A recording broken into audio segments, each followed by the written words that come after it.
하나님의 말씀 보겠습니다. 하나님의 말씀은 시편 19편 1절에서 14절까지 말씀입니다. 시편 19편 1절에서 14절까지 제가 가지고 있는 성경은 구약성경 815페이지입니다. 구약성경 815페이지 시편 19편 1절에서 14절까지 우리 천천히 같이 합독하겠습니다.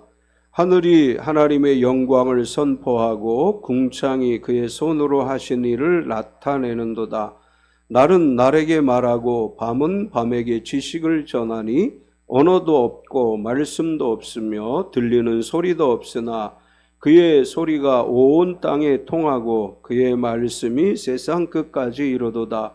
하나님이 해를 위하여 하늘의 장막을 베푸셨도다.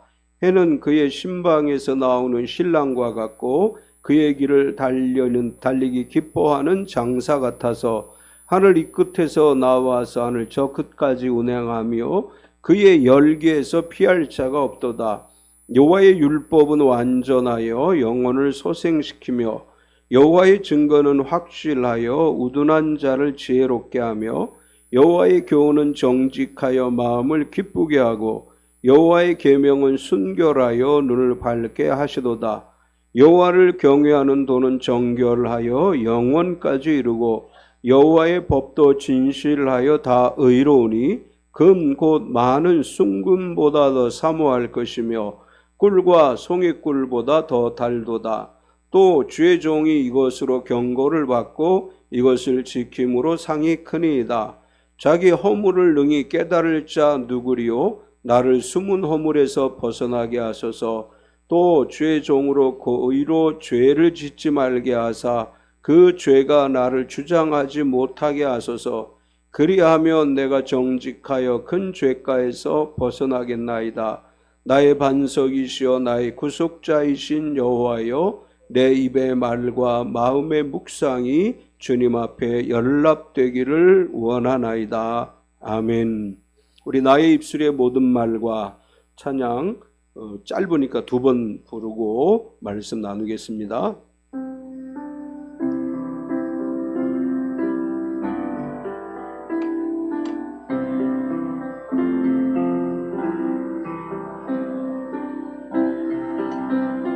말과 나의 마음의 묵상이 주께 연락되기를 원하네. 생명이 되신 주, 반석이 되신 주,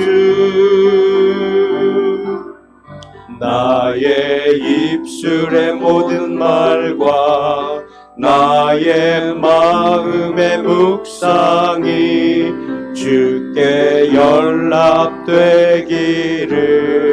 원하네. 나의 입술의 모든 말과 나의 마음의 묵상이 주께 연락되기를 원하네. 소망이 되신 주, 능력이 되신 주, 나의 입술의 모든 말과 나의 마음의 묵상이 주께 연락되기를 원하네. 나의 입술의 모든 말과 나의 마음의 묵상이 주께 연락되기를 원하네. 생명이 되신 주 반석이 되신 주 나의 입술의 모든 말과 나의 마음의 묵상이 주께 연락되기를 원하네. 나의 입술의 모든 말과 나의 마음의 묵상이 주께 연락되기를 원하네. 소망이 되신 주 능력이 되신 주 나의 입술의 모든 말과 나의 마음의 묵상이 주께 연락되기를 원하네. 아멘. 우리 서로 환영하겠습니다. 주님의 이름으로 당신을 환영합니다. 앞뒤 옆 사람을 박수로 환영하겠습니다. 주님의 이름으로 환영합니다.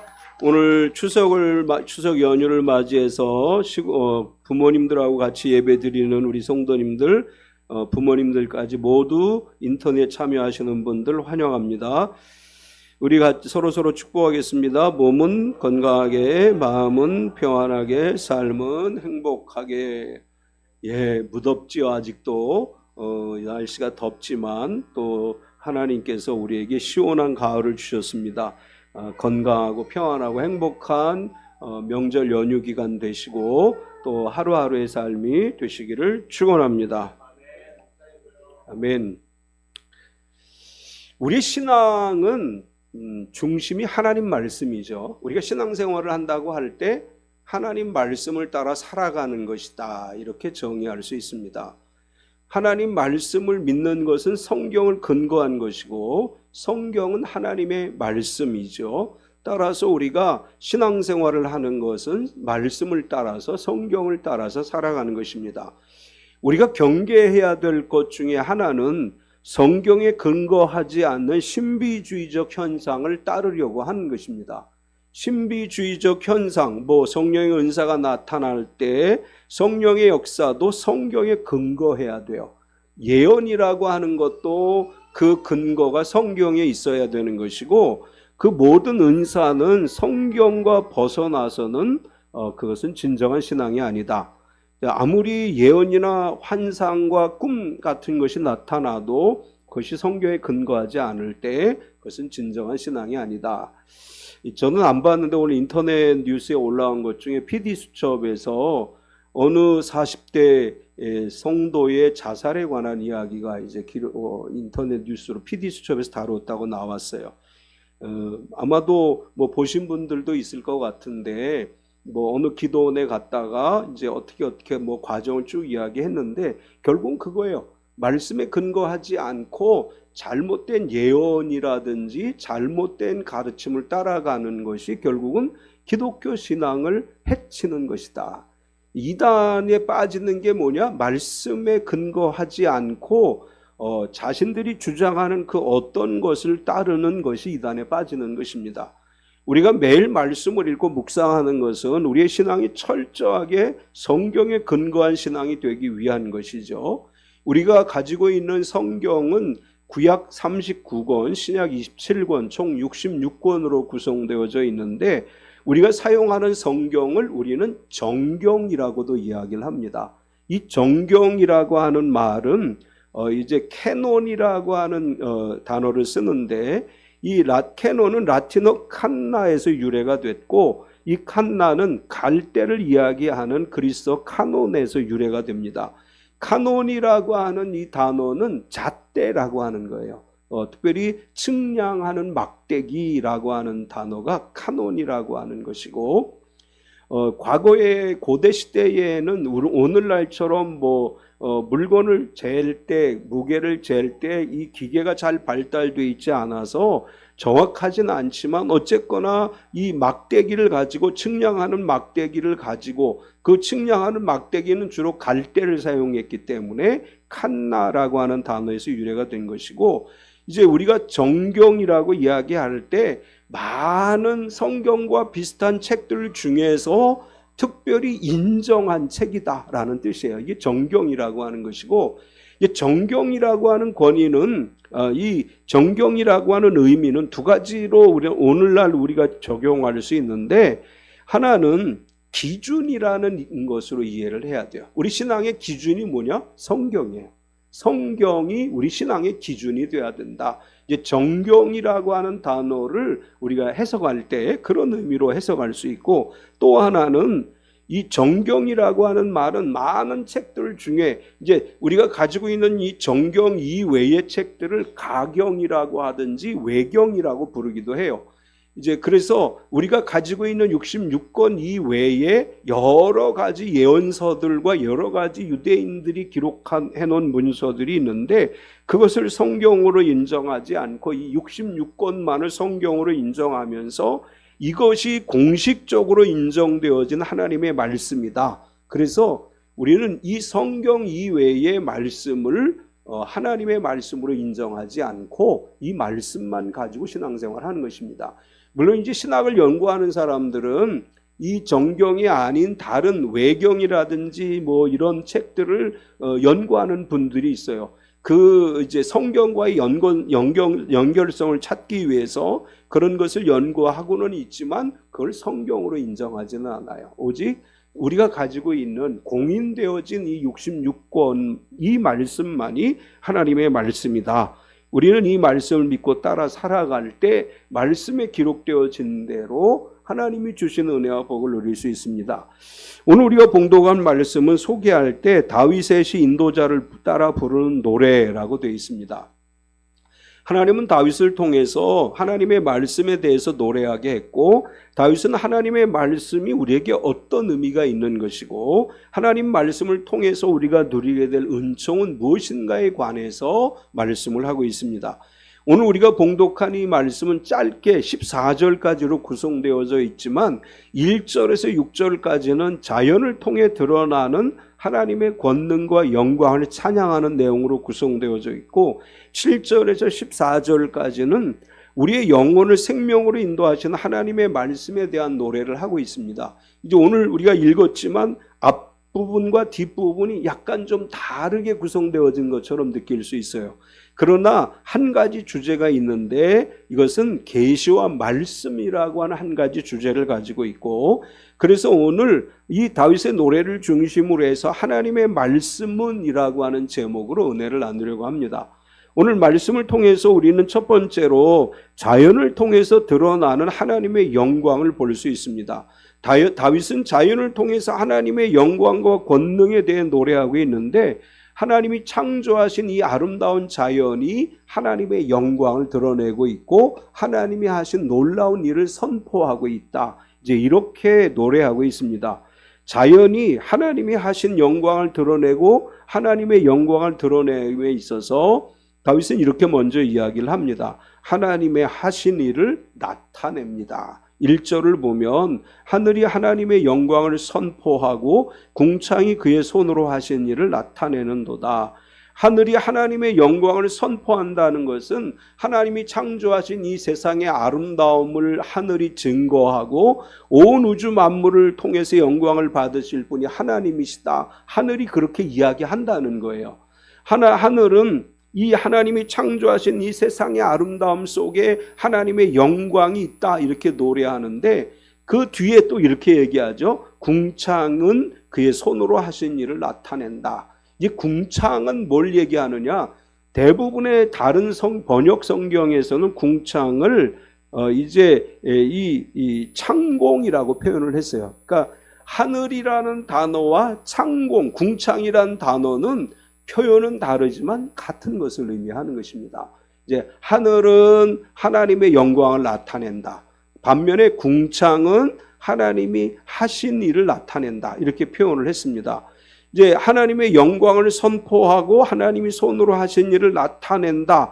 이것은 하나님께서 결국은 이 세상을 창조하셨는데 그 창조한 세상을 하늘이 계속해서 이 온 우주 만물에게 선포하고 있다. 이런 의미로 볼 수 있고, 이제 하나님의 영광을 선포한다 이렇게 다윗이 노래했는데, 선포한다고 하는 히브리어의 의미는 자세히 말하다 그런 뜻이에요. 그러니까 하나님께서 이 온 우주 만물을 창조하셨는데 이 아름다운 세상에 대해서 하늘이 계속해서 자세하게 이야기하고 있다 이런 뜻이에요. 그 다음에 창공이 하나님이 손으로 하신 일을 말한다 이렇게 이야기했는데, 이 말한다라고 하는 말은 전하다, 선포하다 그런 뜻을 가지고 있어요. 이제 같은 의미죠 사실은. 그런데 이 하늘과 궁창이 하나님이 하신 놀라운 일들과 영광을 선포하는데, 그런데 사람들에게 들리지 않는다 이렇게 다윗이 노래를 했어요. 2절과 3절을 보면 날은 날에게 말하고 밤은 밤에게 지식을 전하니 언어도 없고 말씀도 없으며 들리는 소리도 없으나, 날은 날에게 말하고 밤은 밤에게 전한다는 말은 낮은 낮대로 하나님의 영광을 나타내고 밤은 밤대로 하나님의 영광을 드러낸다 그런 뜻이고, 그래서 2절을 우리말 성경으로 보면 이렇게 번역을 했어요. 날이면 날마다 말씀을 쏟아붓고 밤이면 밤마다 지식을 나타냅니다. 날이면 날마다 말씀을 쏟고 밤이면 밤마다 하나님의 그 지식을 나타내는데 사람들은 못 알아듣는다. 사람들이 알아들을 수 없는 언어로, 이 자연세계의 언어로 하늘이 선포하고 있다는 거예요. 하늘은 계속해서 하나님이 하신 일에 대해서 계속 온 우주 만물에게 이야기해요. 나무에게도 이야기하고 별에게도 이야기하고 이 흙에도 강에도 바다에도 이야기하는데, 중요한 건 사람들이 알아들을 수 없는 언어로 하고 있는 것이다. 자연 만물을 하나님의 창조하심에 관해서 하나님의 영광에 관해서 선포하고 전하고 있는데, 인간의 언어가 아니라 그 자연의 언어로 말하고 있는 것이다. 우리의 영이 열리면 자연의 언어가 들린다는 거예요. 우리의 영이 열리면 자연의 소리를 들을 수 있어요. 예수님이 예루살렘에 입성하실 때 나뭇가지를 꺾어들고 호산나 다윗의 자손이여 찬송하리로다 아이들이 막 뛰놀고 찬양할 때, 이제 사람들이, 바리새인들이, 사두개인들이 와서 못하게 할 때 예수님 이렇게 말씀하셔요. 돌들이 찬양할 것이다. 이것은 뭐냐 하면 자연의 언어로 지금 하나님을 증거하고 있지만 사람은 사람의 언어가 아니기 때문에 못 알아듣는 것이다. 이렇게 이제 이야기를 하고 있습니다. 계속해서 하나님이 창조하신 세상과 환경에서 피할 사람은 없다. 이렇게 다윗은 노래를 해요. 4절에서 6절까지를 보면 그의 소리가 온 땅에 통하고 그의 말씀이 세상 끝까지 이르도다. 하나님이 해를 위하여 하늘의 장막을 베푸셨도다. 해는 그 신방에서 나오는 신랑과 같고 그의 길을 달리기 기뻐하는 장사 같아서 하늘 이 끝에서 나와서 하늘 저 끝까지 운행하며 그의 열기에서 피할 자가 없도다. 다윗은 자연을 의인화했습니다. 그래서 이제 해가 아침에 떠오르면 이것은 무엇과 같으냐? 신방에서 나오는 신랑과 같다. 아침에 해가 탁 떠오르면 이제 막 결혼한 신랑이 밤을 보내고 나서 기쁘게 집을 나오는 것과 같다. 이렇게 묘사를 했어요. 그리고 해가 동쪽에 떠서 서쪽으로 가는 것은 이제 그 길을 달리기 기뻐하는 장사 같다. 사실은 이제 신랑이 신방에서 나와서 너무나 즐겁고 기뻐서 일터를 향해 뛰어가는 것과 같다. 이런 표현을 한 거예요. 그러니까 해가 떠서 이렇게 서쪽으로 지는 것은 마치 신랑이 신방에서 나와서 너무나 기뻐서 장사와 같이 뛰어가는 것과 같다. 이제 이런 식의 묘사를 한 거예요. 이 자연이라고 하는 것은 결국 하나님이 창조하셨고 이 창조하신 세상은 하나님께서 매일매일 하나님의 그 뜻대로 운행을 하게 하시는데 그 열기에서 피할 자가 없다. 열기는 태양의 열을 얘기하는 거죠. 태양의 열기에서 피할 사람은 아무도 없지요. 온 지구에 사는 사람들이 다 그 태양 아래 살아가고 있어요. 이걸 다르게 표현하면 하나님의 창조물 안에서 이 창조를 피하여 살아갈 인생은 아무도 없다. 우리는 하나님의 창조하신 자연 세계 속에 살아가고 있는 거예요. 하나님은 우리를 위해 공기를 주셨고, 우리를 위해 햇볕을 주셨고, 우리를 위해 물을 주셨고, 우리가 살아갈 수 있는 모든 여건들을 하나님이 주셨어요. 인간은 하나님이 창조하신 이 세상에서 살아가고 있고, 이 창조하신 세계에서 벗어날 수가 없다. 다윗이 이렇게 노래하는데, 창세기 1장에서는 하나님이 무엇으로 세상을 만들었다고 말씀해요? 말씀으로 창조하셨다. 그래서 1절에서 6절까지 다윗은 뭘 얘기하려고 하냐면, 하나님은 온 우주 만물을 말씀으로 창조하셨다. 이 창조한 세상에 우리가 살아가고 있는 것이다. 그리고 7절부터는 그 하나님의 말씀은 우리와 어떤 관계가 있느냐, 이거에 관해서 이야기를 합니다. 두 번째는, 그래서 여호와의 율법은 제가 말씀은이라고 표현했는데, 하늘과 궁창이 하나님이 창조하신 일, 하나님이 하신 일을 계속해서 그들의 언어로 이야기하고, 우리는 못 알아듣고 있는데 하나님 우리가 알아들을 수 있는 말씀을 주신다. 그 알아들을 수 있는 말씀을 통해서 우리에게 어떤 역사가 일어나느냐? 하나님의 말씀은, 하나님의 율법은 완전하여 영혼을 소성시키신다. 이렇게 말씀을 했어요. 7절에 보면 여호와의 율법은 완전하여 영혼을 소성시키며 여호와의 증거는 확실하여 우둔한 자를 지혜롭게 하며, 이 완전하여라고 하는 말은 히브리어로 타밈이라고 하는 단어를 써요. 그런데 이 타밈이라고 하는 단어는 뭐냐 하면, 하나님께 제사를 드릴 때 흠없고 점없는 제물을 드릴 때 사용하는 단어예요. 그러니까 하나님 앞에 제물을 드릴 때 아무런 흠이 없어야 되죠. 여기서 타밈이라고 하는 단어가 갖는 말은, 하나님의 말씀은, 율법은 아무런 점도 없고 흠도 없고 완전하고 완벽하다, 이런 뜻이에요. 하나님의 말씀은 완전하고 완벽하기 때문에 우리의 영혼을 소성시키신다. 이게 소성시키신다고 하는 말의 의미는 제자리에 갖다 놓는다, 그런 뜻이에요. 그러니까 원래대로 회복하게 하다. 하나님의 말씀은 우리를 원래대로 회복시켜 주세요. 우리는 아담과 하와가 타락함으로 인해서 우리는 손상되어졌죠. 하나님의 형상이 우리 안에서 손상되어졌어요. 하나님의 말씀이 우리 안에 들어오고 우리의 말씀을 붙들 때 우리의 영혼이 소성되어서, 다시 말하게 되면 하나님의 형상이 회복되어서 하나님의 말씀 안에서 우리가 힘을 얻고 살아갈 수 있다. 말씀으로 소성되는 은혜가 임하는 줄 믿습니다. 또 소성이라고 하는 말의 히브리어의 또 다른 의미는 뭐냐 하면 생기가 돋게 한다, 이런 말씀이에요. 하나님의 말씀이 내 안에 들어오면 내 영혼에 생기가 돌아서 소성하는 역사가 일어나요. 말씀을 들었는데 말씀이 나를 좌절하게 만드나요? 말씀이 내 안에 힘을 주죠. 말씀이 내 안에서 나를 일으켜 세워주셔요. 말씀을 우리가 왜 묵상해야 되느냐? 매일매일 그 말씀이 나를 일으켜 세워주시기 때문이에요. 나를 생기가 돋게 하시고 말씀이 나로 하여금 모든 어려움을 이길 힘을 주시기 때문에 우리는 말씀을 매일매일 묵상하며 살아가는 성도가 되어야 됩니다. 계속해서 하나님의 말씀은 하나님의 말씀의 증거는 확실하여 우둔한 자를 지혜롭게 하신다. 7절을 다시 보면 뒷부분에 여호와의 증거는 확실하여 우둔한 자를 지혜롭게 하며, 이제 우둔한 자가 무슨 뜻이냐? 우둔한 자라고 하는 히브리어는 페티라고 하는 단어를 써요. 이 말은 무엇이나 잘 믿는 사람, 그런 뜻이에요. 누가 얘기하면 귀가 얇아서 무슨 소리를 하든지 다 잘 듣는 사람 있죠? 잘 속아 넘어가는 사람, 이런 사람이 성경에서 말하고 있는 우둔한 자예요.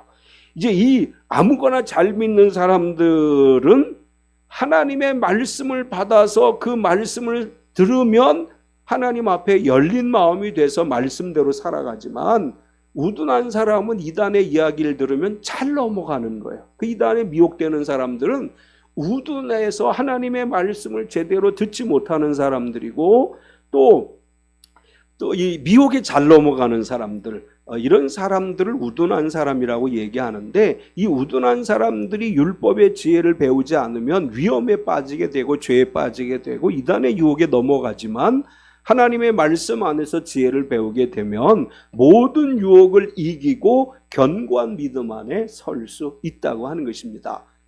우리 잘 넘어가는 성격의 사람들이 있죠. 또 그렇지 않더라도 대부분의 사람들이 우둔해요. 나는 지혜롭다고 생각하지만 사실은 내 마음을 다른 데 빼앗기기 쉬워요. 그래서 뭐라고 말씀하시느냐 하면 하나님의 말씀의 지혜를 배워서 내가 유혹에 빠지지 않고 진리 안에 살아가도록 지켜야 한다. 이렇게 말씀을 합니다.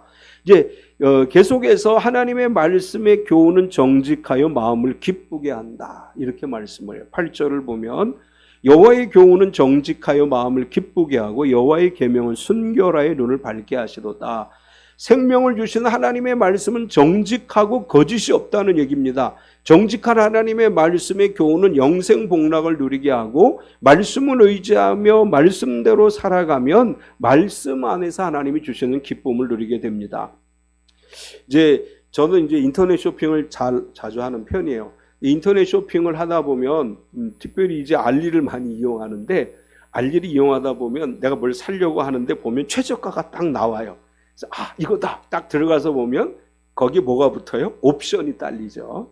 옵션에 이거 옵션 하다 보면 처음에는 분명히 굉장히 싸서 들어갔는데 원하는 옵션을 다 놓고 보면 굉장히 비싸져요. 그럼 이제 화가 나죠. 이따위를 광고라고 올렸어. 인생이 그렇다는 거예요. 거짓을 보면 기쁨이 없어요. 거짓은 사람을 기쁘게 하지 않아요. 기쁨은 무엇으로부터 오느냐? 진리 가운데서, 정직한 가운데서 온다고 하는 거예요. 하나님의 말씀은 정직하기 때문에 우리에게 기쁨을 줘요. 하나님의 말씀에는 거짓이 없습니다. 하나님 말씀에는 속임수가 없어요. 하나님 말씀에는 옵션도 없어요. 이단은 자꾸 옵션을 붙여요. 하나님 말씀에 옵션을 붙이면 그건 이단이에요. 하나님 말씀은 옵션이 없습니다. 정직해요. 진리예요. 그래서 이 말씀을 읽으면 내 안에 기쁨이 넘치고 감사가 넘치고 말씀 안에서 힘을 얻을 수 있습니다. 또 계속해서 하나님의 말씀은 순결하여 눈을 밝게 한다. 8절 뒷부분에 보면 여호와의 계명은 순결하여 눈을 밝게 하시도다. 순결하다라고 하는 말은 히브리어로 바라라고 하는 단어를 쓰는데 깨끗하다, 빛나게 하다 그런 뜻이에요. 하나님의 말씀은 깨끗하고 빛나요. 그래서 그 하나님의 말씀을 대하면 우리의 눈이 밝게 된다. 하나님 말씀이 빛이 나기 때문에 이 빛난 하나님의 말씀을 읽으면 우리의 어두웠던 눈이 밝아지게 되고 하나님의 말씀을 온전히 이해하게 될 때 선악을 분별하게 되고 하나님이 주시는 온전한 은혜를 누릴 수 있게 된다. 이런 말씀입니다. 하나님의 말씀을 묵상할 때 영의 눈이 열리는 역사가 일어나기를 축원합니다. 어두웠던 나의 마음의 눈이 열려서 하나님의 말씀을 읽는 순간 그 안에서 내 눈이 밝아지고 그래서 무엇이 옳은 것인가를 구분하고 무엇이 하나님이 기뻐하시는 일인가를 구분해서 하나님의 말씀 안에서 하나님이 주신 은혜와 복을 누리는 삶이 되시기 바랍니다. 세 번째는 하나님의 말씀을 지키는 자가 받는 상에 관해서 말씀을 해요. 하나님의 말씀을 통해서 하나님께서 우리에게 주어지는 그 말씀의 뜻과 섭리를 통해서 생명을 얻고 또 지혜를 얻게 되고 참된 기쁨이 회복되어지고 영의 눈이 밝아지게 되고 꿈꾸고 비전을 품고 살아가는 성도가 될 수 있다. 이렇게 이야기한 다음에 이제 이 말씀에 대해서 9절과 10절에 보면 여호와를 경외하는 도는 정결하여 영원까지 이르고 여호와의 법도 진실하여 다 의로우니 금곧 많은 순금보다 더 사모할 것이며 꿀과 송이꿀보다 더 달도다. 이렇게 노래했습니다. 하나님을 경외하는 도는 정결하여 영원하고 하나님의 법은 진실하여 의롭기 때문에 어떤 그 무엇보다도 우리가 하나님의 말씀을 사모하게 된다. 말씀을 사모하며 살아가십니까? 매일매일의 삶 속에서 말씀을 사모하고 말씀이 꿀같이 단가요? 확신이 없죠. 세상에 좋은 게 얼마나 많은지 몰라요. 그렇죠? 우리의 눈을 유혹하고 우리의 마음을 미혹하는 것들이 너무나 많아요. 유튜브를 보는 시간만큼 성경을 한번 읽어보세요. 또 TV를 보는 시간만큼 성경을 한번 묵상해 보세요. 이 말씀이 살아서 역사하는 것을 경험하게 되고 이 말씀 안에서 하나님이 주신 은혜를 누릴 수 있습니다.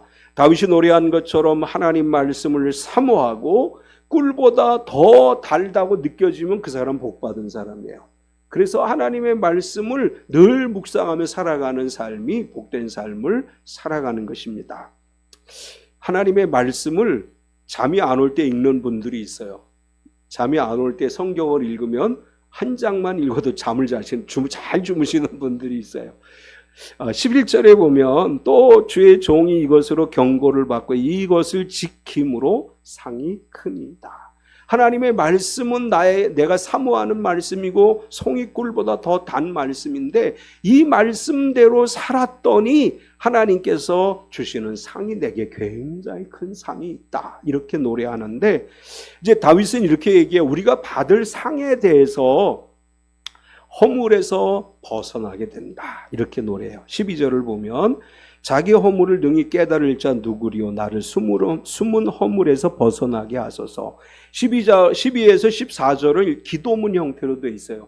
이제 다윗은 내가 하나님의 말씀에 경고를 받고 지킴으로 내가 받을 상이 크다고 노래한 다음에 하나님 앞에 기도하듯이 고백을 해요. 자기 허물을 능히 깨달을 자가 누구리요 나의 숨은 허물에서 벗어나게 하소서. 나는 내 허물을 깨닫지 못하는데 말씀을 읽었더니 말씀에서 내 허물을 깨닫게 됐습니다 라고 하는 고백이에요. 이제 이 허물이라고 하는 것은 히브리어 쇠기야라고 하는 단어를 썼는데 길을 잃다 잘못하다 정도에서 벗어나다라고 하는 그런 의미를 가지고 있고, 이 허물이라고 하는 히브리어는 비고의적 범죄, 부지 중에 범한 비고의적 행동, 무의식 중에 범한 죄를 이야기합니다. 허물이라고 하는 것은 모르고 지은 죄라고 우리가 많이 표현하죠. 모르고 지은 죄를 허물이라고 이야기하는 거예요. 나도 모르게 죄인 줄 모르고 죄를 지어요. 또 나는 의도적으로 그런 일을 하지 않았는데 돌아보니까 그게 죄예요. 근데 그걸 어떻게 깨닫느냐? 말씀으로 깨닫는 거예요. 말씀을 읽지 않으면 이게 죄인 줄 모르고 그냥 살아가요. 다윗은 이렇게 얘기하는 거예요. 하나님의 말씀으로 경고를 받아서 나를 보니까 내가 무의식적으로 지은 죄가 있었고 고의는 아니지만 모르고 지은 죄들이 있었더라. 그래서 이것들을 하나님 앞에 고백했더니 하나님이 나의 허물을 사해 주셨다. 그래서 이 허물에서 내가 사함을 받게 돼서 허물에서 벗어나게 됐다. 우리가 하나님께 받는 제일 큰 복은 뭐예요? 영생 복락을 누리는 거죠. 구원받는 거예요. 그런데 그 구원받는 과정에 이르기 위해서는 죄를 회개하고 사함을 받아야 되죠. 죄 사함을 받음으로 영생에 이르게 되는 건데 그 죄 가운데 하나가 허물, 내가 모르고 지은 죄를 말씀을 통해서 깨닫게 된다. 그리고 그것을 고백함으로 허물에서 벗어나게 된다. 이것이 하나님이 주시는 상이다. 이렇게 이야기한 다음에 그 다음에 또 이렇게 얘기해요. 죄가 나를 주장하지 못하게 됩니다. 13절을 보면 또 주의 종에게 고의로 죄를 짓지 말게 하사 그 죄가 나를 주장하지 못하게 하소서. 그리하면 내가 정직하여 큰 죄가에서 벗어나겠나이다. 이제 허물은 비고의적 죄, 모르고 지은 죄라면 이제 자범죄라고 하는 게 있어요. 스스로 내가 알면서 지은 죄가 있어요. 모르고 지은 죄와는 다르게 고의로 죄를 짓게 되는 경우들이 있는데 다윗은 하나님의 말씀으로 내가 고의적으로 죄를 지은 것을 깨닫게 하고 그 말씀을 붙들고 하나님 앞에 기도하게 되면 하나님이 내 죄를 용서해 줄 뿐만 아니라 말씀이 나로 하여금 어떤 일을 하려고 할 때 그것이 죄라는 걸 깨닫게 해서 죄 가운데 살지 않게 한다. 이런 뜻이에요. 하나님의 말씀을 우리가 계속해서 묵상하면 어떤 상황이 왔을 때 이것이 죄다 아니다를 내가 느끼게 되고 하나님의 말씀이 나로 하여금 죄를 범하지 않게 지켜주신다. 그래서 큰 죄가에서 벗어나게 하신다. 이렇게 다윗은 노래하고 있습니다. 죄와 허물로 인해 사망에 이르게 되는 것이 인생입니다. 그러나 예수 그리스도를 나의 구세주로 믿고 말씀을 의지할 때 죄와 허물에서 벗어나서 하나님의 은혜 가운데 구원을 받게 되고 영생 복락을 누리게 되고 이것이 하나님이 우리에게 주시는 상이고 그리고 마지막으로 기도가 응답된다. 이렇게 노래합니다. 14절을 보면 나의 반석이시오 나의 구속자이신 여호와여 내 입의 말과 마음의 묵상이 주님 앞에 연락되기를 원하나이다. 아까 우리가 찬양으로 고백을 했죠. 우리 입에서 하는 말 그리고 마음으로 묵상하면서 주님 앞에 고백하는 말들이 연락되기를 원한다. 이것은 하나님 앞에 올리워져 하나님이 받아주시고 응답되기를 원한다. 그런 말씀이죠. 우리가 하나님의 말씀을 붙들고 살아갈 때 우리의 기도가 응답되는 역사가 일어날 줄 믿습니다. 하나님의 말씀을 붙들고 기도하면 주님은 우리의 기도에 응답해 주시고 심지어 마음의 묵상까지도 연락해 주시고 우리의 소원하는 것까지 이루어 주시는 하나님이십니다. 하나님은 말씀으로 세상을 창조하셨고 하나님의 말씀은 우리의 영혼을 소송하게 하시고 지혜롭게 하시고 마음을 기쁘게 하시고 눈을 밝게 하시고 허물에서 벗어나고 죄가 주장하지 못하게 함으로 거룩한 하나님의 자녀가 되게 하시고 그러므로 인해서 기도가 하나님 앞에 올리워져 응답받음으로 하늘의 복을 누리게 될 줄 믿습니다. 하나님의 말씀을 붙들고 살아감으로 인해서 약속한 하늘의 복을 누리는 우리 참빛교회 모든 성도가 되시기를 축원합니다. 하나님, 오늘도 우리가 주님 앞에 나와 예배하게 하심을 감사합니다. 명절 연휴를 맞이해서 또 부모님들과 함께 예배에 참여하게 하심을 감사합니다. 우리가 어느 곳에서나 하나님을 예배하는 것이 우리의 삶의 우선순위가 되게 하심을 감사합니다. 오늘 하나님께서 다윗의 노래를 통해서 우리에게 말씀하신 것처럼 하나님은 온 우주 만물을 말씀으로 창조하셨고 그 말씀으로 우리의 영혼을 소송하게 하시고 또 우리로 하여금 지혜 가운데 거하게 하시고 우리가 하나님 말씀 붙잡을 때 허물과 죄의 사함을 받게 되고 하나님이 주시는 상을 누리되 기도가 응답되는 역사가 일어날 줄 믿습니다. 참비 성도들 모두가 이 복을 누리게 하시고 특별히 명절 기간 동안에 오가는 길 안전하게 지켜주시고 또한 교통이 또 잘 원활하게 흐름을 타게 하셔서 힘들지 않게 평안하게 하나님의 은혜 가운데 오갈 수 있도록 인도하여 주시옵소서. 때로는 우리가 화나는 일도 있고 또 참지 못할 분노가 일어날 상황들이 내 앞에 펼쳐진다 할지라도 그리스도 예수의 마음을 가지고 사랑과 은혜로 이 명절을 지내게 해 주시옵소서. 사랑하는 주님, 우리 부모님들, 형제 자매들을 위해 기도합니다. 아직 예수님을 믿지 않는 분들이 예수님을 구세주로 믿는 역사가 일어나고 구원받은 하나님의 자녀가 되는 역사가 일어나게 하여 주시옵소서. 예수님의 이름으로 기도드리옵나이다. 아멘.